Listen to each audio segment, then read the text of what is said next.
Trauma of Indigenous peoples has trickled through the generations. Tara Houska's work takes her across the country.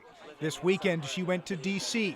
to join a climate protest with the likes of Jane Fonda and Joaquin Phoenix. All the celebrities talking about Line 3 and Indigenous rights, and then I came back through the airport this morning. She was at security inside MSP's Terminal 1, preparing to catch a connecting flight to Bemidji, when she says an agent asked to inspect her braids. She's like, I need to check them for weapons, and I was like, sure.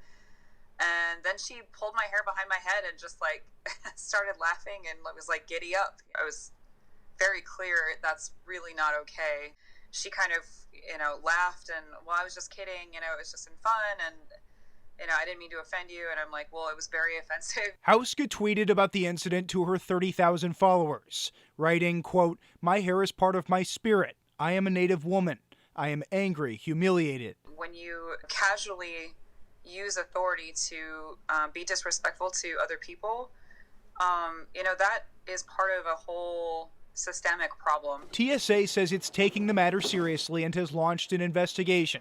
A spokesperson told us they're reviewing security footage and, quote, "will take appropriate action should an investigation substantiate the traveler's allegation." My hope is not actually that somebody's fired out of this or that there's some, retribution or something.